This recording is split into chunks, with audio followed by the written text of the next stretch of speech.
How's it going, YouTube? This is SkullShorterGold TCG, and welcome to Super Mario Maker!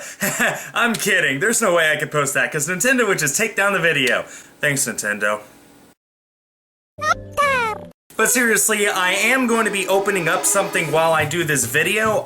This is the My Pokemon Journey tag video. I was tagged by Gary and Riva. Most of you probably know him for doing the PokeSins television episodes, a complimentary series to my Everything Wrong with the Pokemon movies, but in his own style. So he tagged me to make this video. So it looks like what I have to do is answer a bunch of Pokemon related questions and tag other people at the end of the video. So figured while I do that, I'm going to open up this box and show you guys what's inside. Sound exciting? Okay, so here we go. The very first question is, when did you start playing Pokemon and what was your first game? I started playing Pokemon in 1998 when the games first came to the United States. Wow, I can't talk. Basically, I've said this a lot before, but my exact sequence of events of me becoming a Pokemon fan actually began the day that the Pokemon TV series came to the United States. The night of its premiere, I saw it, and I was hooked instantly. The next day, I went to the store, saw the trading card game, yeah, first edition base set packs back when they were all over the shelves. You guys gotta know, in the 90s, Pokemon was everywhere. Imagine, like, for example, Frozen in 2013, how that was everywhere. Well, Pokemon was in even more places than that. They sold Pokemon card packs in shoe stores, for crying out loud. I went to Payless, got some shoes, and a pack of cards on the way out the door. That's how everywhere it was. And I opened up a pack of cards the day after I saw that episode on TV, and I started playing the video games probably within a month. You guys also gotta know that back in the 90s, when Blockbuster was around, you could rent a Game Boy and a game. It was something like $10 a week, so I did that. And my very first game was Pokemon Red, and I did that easily within a month of when the games first came to the United States. It was just an instant hit, everyone was playing it everywhere, and I was no exception. And my very first game was Red, which, by the way, is why I picked Red to be the game that I play in my Virtual Console series. Okay, I guess we can go ahead and make a little cut in this box. Okay, that's one cut. Now let me go ahead and answer some more questions. The next question is, have you ever legitimately completed the Pokédex in a Pokemon game? And the answer is yes. I actually, the first game that I did that was Pokemon Y. It took a long time to complete it. You know, there was a whole thing with Pokemon Bank, and we had to wait a long time for that to come out. Then when it finally did come out, it crashed before it even came to the United States. It was live in Japan for something like 2 or 3 hours, then it crashed and they just took it offline so no one could use Pokemon Bank, so no one could transfer the Pokemon forward from Gen 5, so those Pokemon were nowhere to be seen. It wasn't really until it was re-released with all the fixes and stuff that I managed to get all the Pokemon I needed, and then either breed them to get eggs for the lower evolutions, or evolve them and stuff like that. It took a long time, but I did finally complete the Pokédex. I'd like to say about 6 months after I got Pokemon Y, which, you know, that's a short time, especially compared to how long it used to take in Pokemon Red and Blue and Yellow, but still, that was a long time for me, and I was just so excited when I finally completed it. And I also completed the Pokédex in Omega Ruby. That was easy enough. At that point, I had a complete living dex in Pokemon Y. I just transferred all that to the bank, then re-downloaded it to Omega Ruby. Done. That was easily within 3 days after I got that game. So yeah, I've completed the Pokédex in 2 games so far, and I'm pretty excited about that. Okay, making one more cut in the box. The agony, you guys don't know what it is, do you? Question 3, if you were a gym leader, in what type would you specialize, and what would be your ace Pokemon? And the answer to this is Fairy.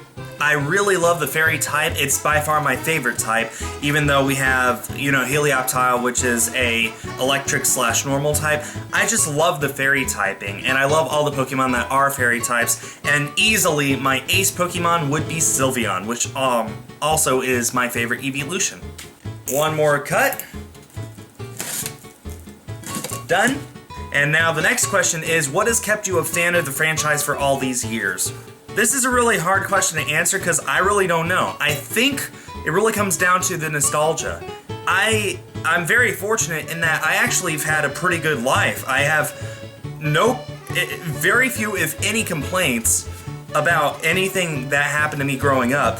And Pokemon came out right when I was 6 or 7, and I've just loved it ever since. It's been a big part of my life. It was a big part of my life back then.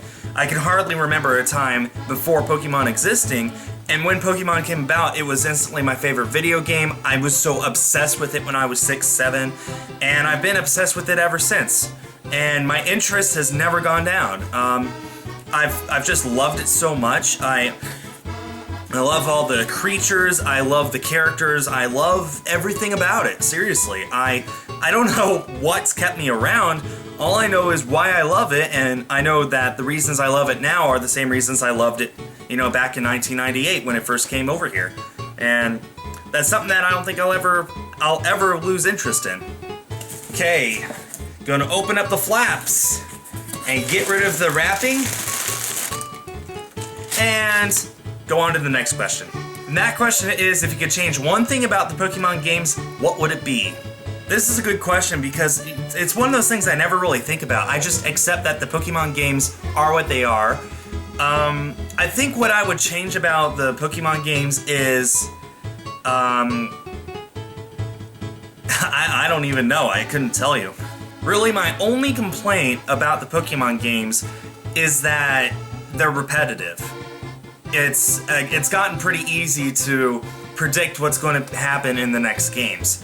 And I'm glad Generation 6 mixed this up. We didn't have 100 new Pokemon. We're not having a third version. It was X and Y, 72 Pokemon, one and done deal. Of course, there were Mega Evolutions and stuff like that. That was a nice way to spice it up. But overall, the Pokemon games are getting kind of predictable.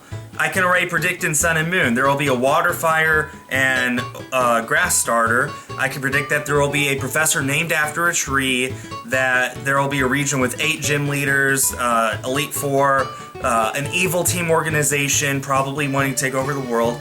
All these things that are core elements of the Pokemon games, they're what make Pokemon awesome, but at the same time, after a while, it just doesn't seem as fresh anymore.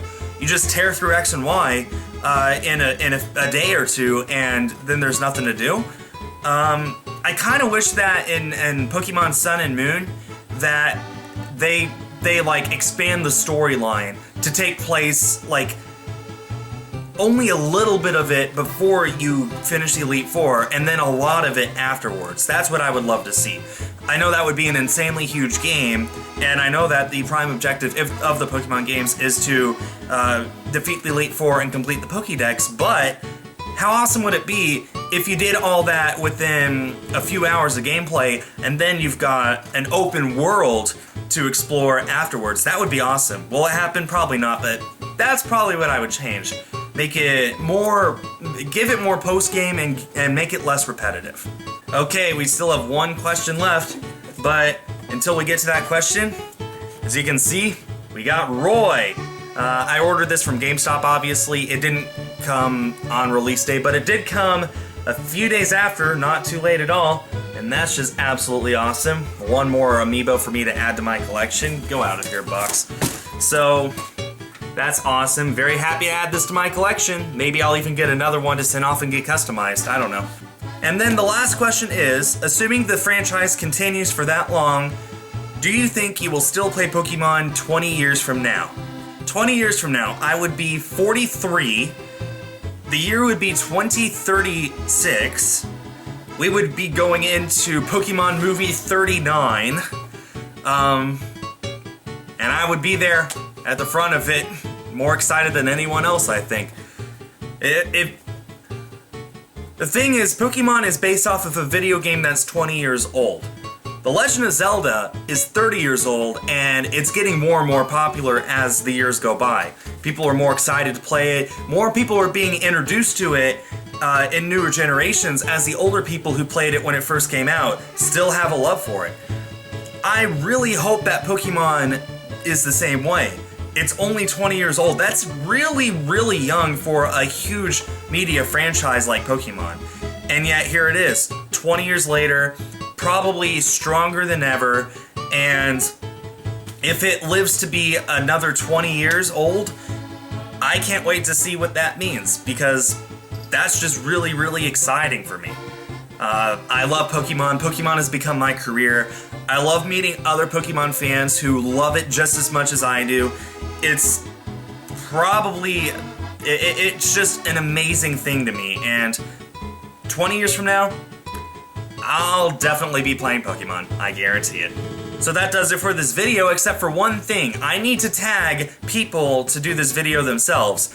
The problem is, everyone that I wanted to tag, most of them have already actually done the tag video, so I can't tag them, but I have found 2 people that I'm really close to that haven't done it yet, and those 2 people are Jordan Japan and the Pokemon Noob. Come on, Noob, you need to make a video of some kind. Go ahead and make this. You need more content for your channel, right?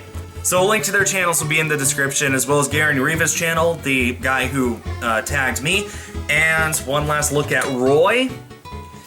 Awesome amiibo, and this was a fun tag video to make. I hope you all enjoyed this video. Thanks everyone for watching, and stay tuned for more.